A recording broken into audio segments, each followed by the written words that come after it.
This episode is brought to you by Suzy, a cutting-edge market research software platform that empowers some of the biggest companies in the world, like Citibank and Procter & Gamble. To find out more about how Suzy can help you stay competitive, go to tearsheet.co/Suzy.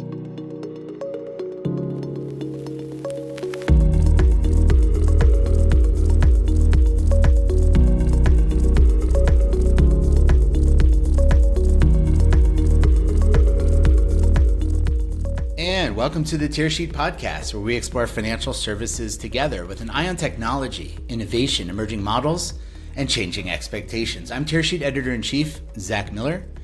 Joining me today is Azizi, the co-founder and CEO of Mesh, which he founded in 2020. It's an embedded financial platform with real-time read, write, and transfer access that enables other businesses to provide embedded experiences to their end users. Bam was also the co-founder and CTO of No Password, which was acquired by LogMeIn.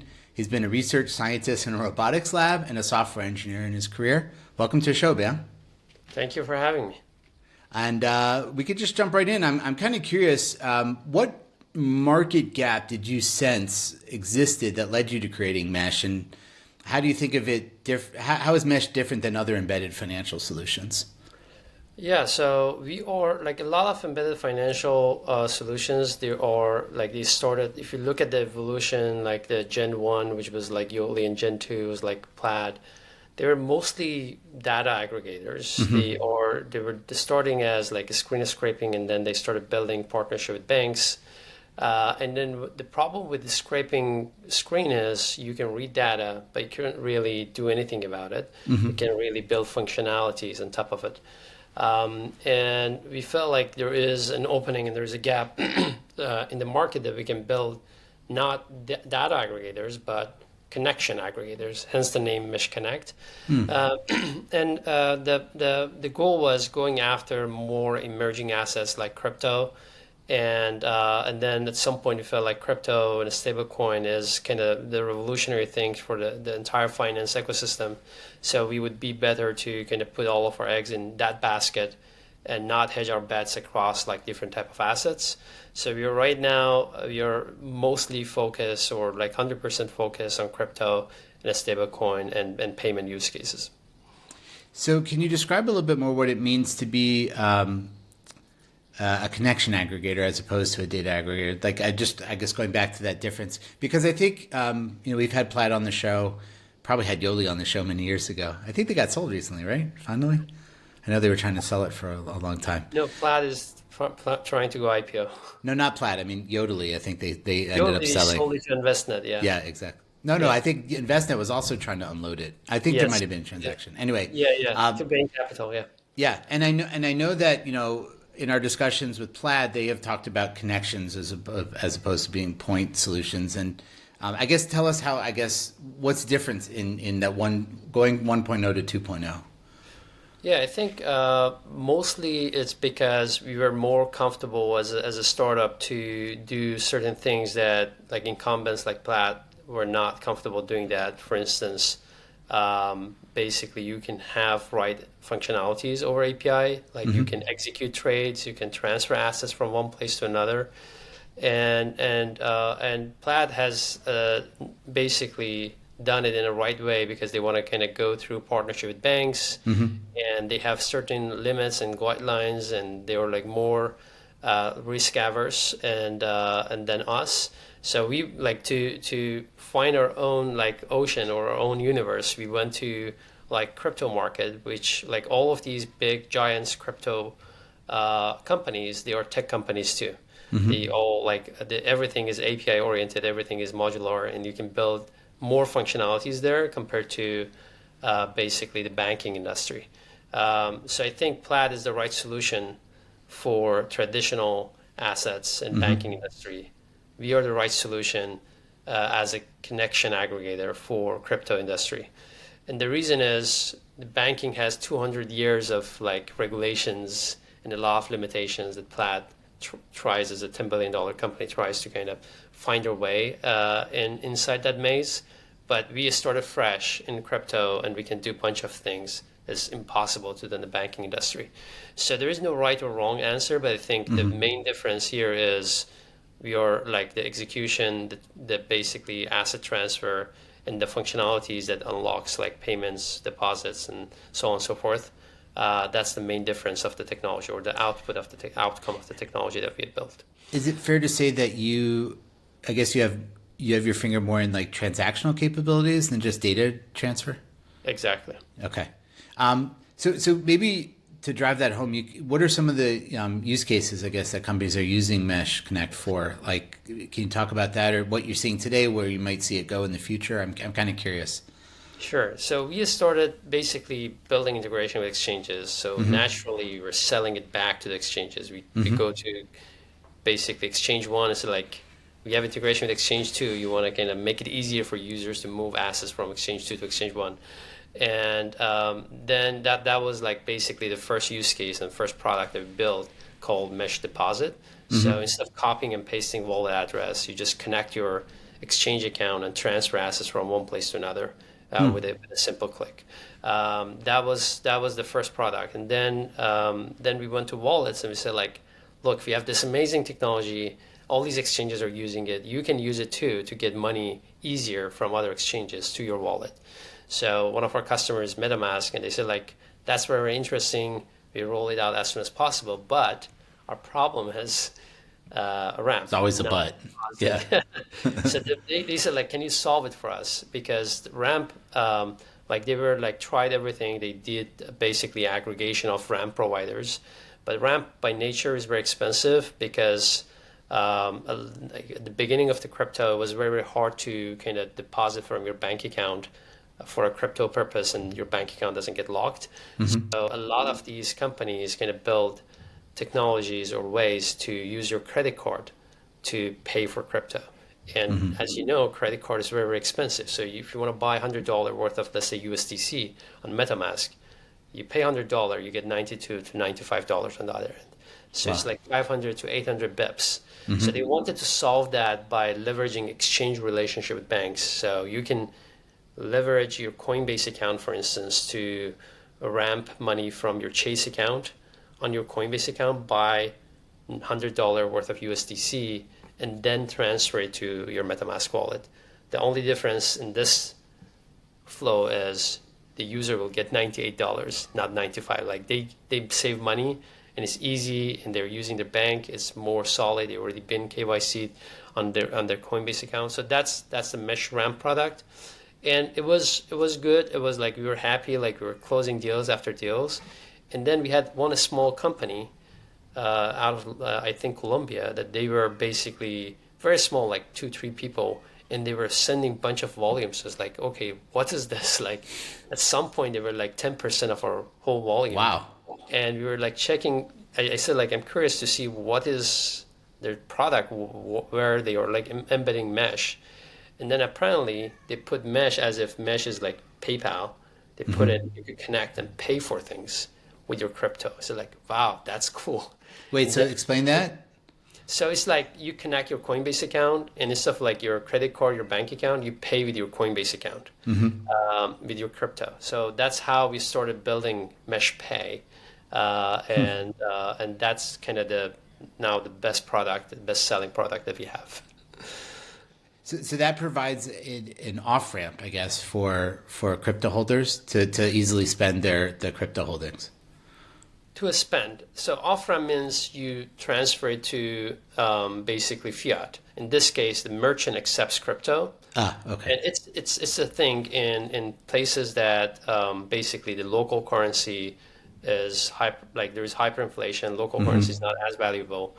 So people want to get paid in crypto, and they want to pay in crypto. So if there are two merchants and offering the same merchandise, you would go to the merchant that accepts crypto. So most of those merchants accept crypto because of that, because they know people don't want to go off-ramp into fiat and then pay with the local currency, because every time you do that, you lose money. So that's kind of the main, now one of our main products is Mesh Pay, that we're working with. Like, we're not going to compete with PayPal or Stripe, but we're working with a lot of PSPs to offer that to their merchants. The financial industry depends on data, but not all data is created equal. Choosing partners who can separate fleeting trends from groundbreaking innovations is more crucial than ever. If you want to unearth what forces are shaping the industry right now, download our guide at tearsheet.co/Suzy.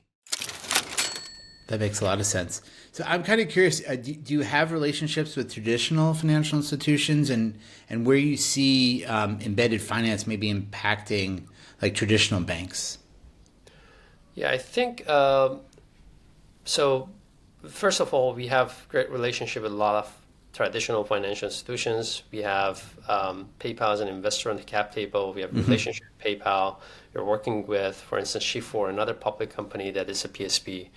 And we are like helping them on areas that it's very, very hard for them to build from technology standpoint, and also from from emerging crypto market. Maybe it's not big enough for them to invest to build it in house, so they just come to us and then we work together. The way I look at it as an embedded finance is that in the next 10 years, you believe in Bitcoin or not, I don't care, but everything will be tokenized. The same way everything was digitized in the last 20 years, everything will be tokenized because it's easier to transfer, it's easier to build. We will like have the same type of like movement that cloud computing had, right? So it takes years to get there, but at some point everything will be tokenized and would be on the blockchain. And it would be easier for people to have access to certain assets and to move assets from one place to another. I just give you one example. Just you as a person, as an individual, go and open a brokerage account. Let's say you have Robinhood, go and open Charles Schwab and try to transfer your assets from Robinhood to Charles Schwab. It's a pain in the neck. I worked in that industry. Yes, it is a pain in the neck. It's so hard to do Yes. that. And probably you just do it once. Forms, it takes time. Yeah. Yeah, and then you have to put your SSN, you sign and you fax it. Like, who does that? So imagine that everything is tokenized. With one click, you can transfer your assets from one place to another as soon as you approve or authorize or you verify your ownership. That's the future, and I think embedded finance should mimic that trend as well. So if you want to offer embedded finance, you have to offer transactional embedded layer. That's what we're building at Mesh. Amazing. And I guess if you really do see the future as, I mean, I assume the fiat and digital assets will coexist. Yep. I guess, how do you see yourself? You would play a role alongside a Plaid, or a Plaid would buy you, hopefully, right? Yeah. Yeah. So we love Plaid, and I think they've done a great job in terms of getting banks over basically the finish line in terms of like being able to be more open, more connected. I think their focus is mostly on traditional financial institutions. Our focus is mostly on the digital assets. So to your point, if the future is hybrid, that we have both fiat or traditional assets and digitized and tokenized assets, we can basically build a symbiotic partnership. Okay, I guess that was also a roundabout way of asking you, like, your pivot to focus only on digital assets really means leaving behind fiat assets, right? Yeah, unless fiat becomes tokenized at some right. point, we believe it will. Yeah, that's true. I want to go back to your personal experience at No Password, and is there a direct correlation between your experiences there, working in that industry, and your decision to build Mesh? There is. Yeah. So at No Password, first of all, my life motto is like find a pain and solve that pain for yourself, and then find another 1,000 people that they have the same pain. Right. That's a great motto. When we were thinking about No Password, I didn't see anyone who loves password. Everyone hates passwords. So I thought like, okay, this is a cool problem to solve. And to solve it really with biometric authentication, you need to build a connection layer to, after the authentication happens, to federate that identity across certain applications. So we built 2,000 integrations at No Password. So if you look at the technology we're building at Mesh, it's very, very similar from that perspective. We're building a connection layer, this time for crypto, but like, how do you build a connection layer? There is an authentication every time you want to connect your Coinbase. So that's totally in line with what we have built. But more importantly, because we were a small startup and we were back in No Password, we were selling to big financial institutions, like we had Credit Suisse as a customer and others. So we had to convince them to trust like a pre-seed stage, a startup, not with their security, but with their most important information, which is their passwords. So we come up with this idea that basically it needs to be zero trust, and also it needs to be pass-through. It means we don't store any information for our customers. So that's another big difference that we have with incumbents or traditional embedded finance like Plaid and Yodlee. They store everything. Like all of your information is stored in Plaid server.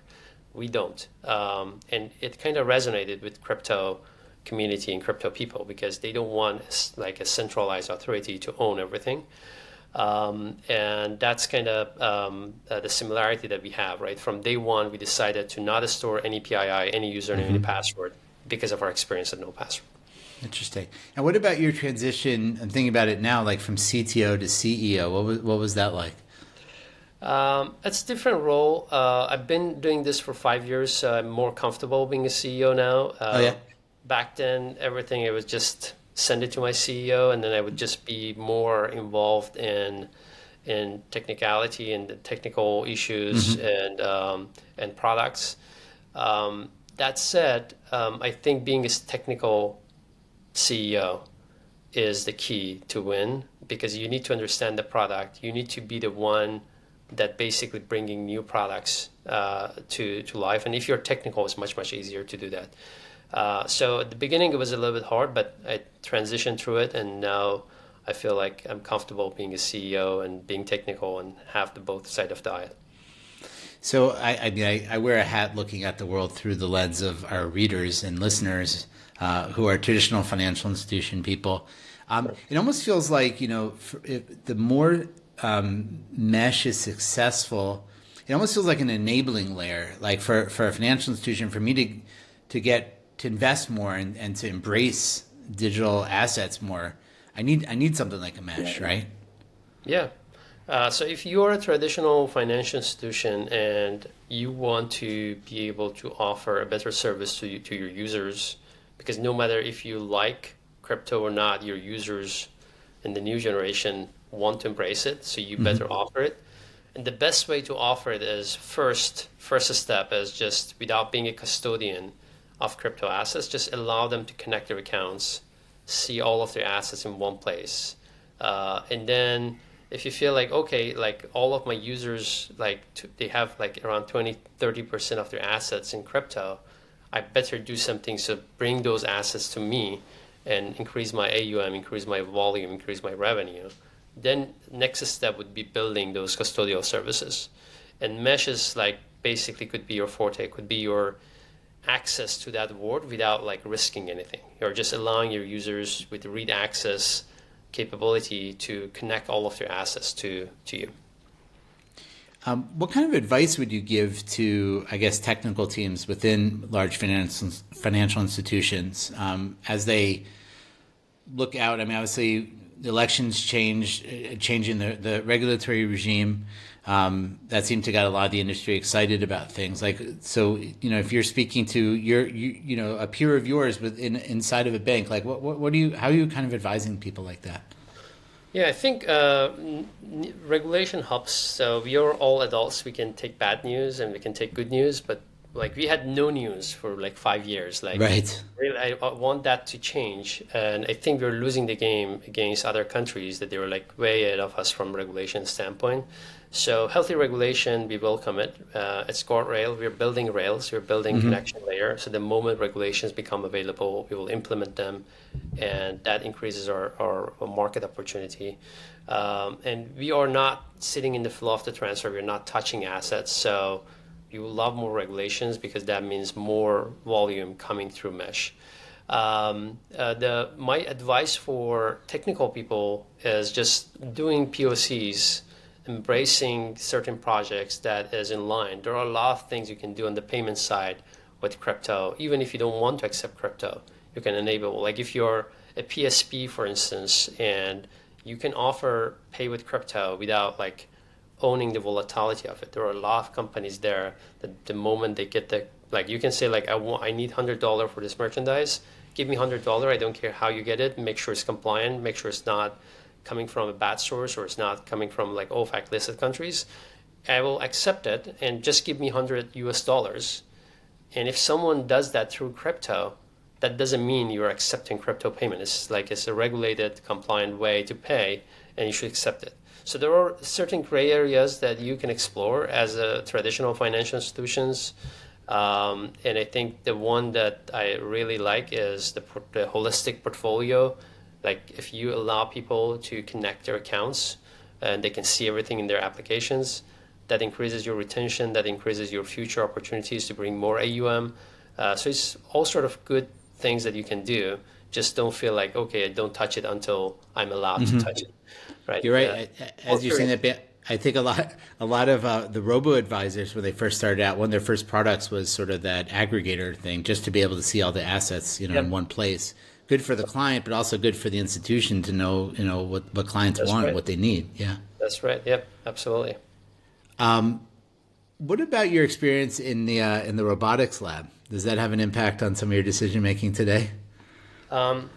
Yeah. So I did AI before it was cool. So you're like building computer visions and like you're doing like very sensitive work. I was working in surgical robotics. Wow. And anyone who knows that industry, you cannot even 1 millimeter there it equals to 1 mile. So you can't really be off. It's very, very sensitive.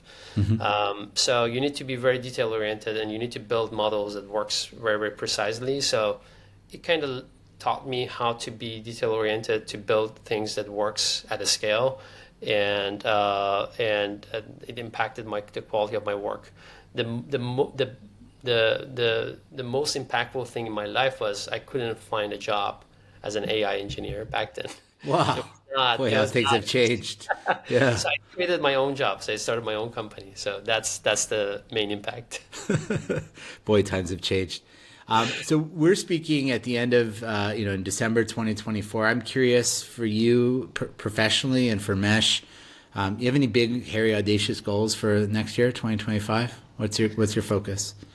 Our focus would be mostly payment. I want people to be able to pay with their crypto assets because I know that people start hoarding and keeping crypto assets during 2025. I want people to be able to pay with those assets and use that on a daily basis. So my dream is you walk in a coffee shop and you just swipe your Apple Pay and pay with your coffee shop, with your coffee at the coffee shop with your Apple Pay, and the money's coming from your Coinbase or MetaMask wallet. And you don't have to wait 20 minutes and you don't have to pay crazy gas fee. So if we can make that happen, that's my dream. I get retired. Awesome. Man, thank you so much for joining us on the Tearsheet podcast today. It's been a pleasure talking with you. Sure. Happy to. Thank you.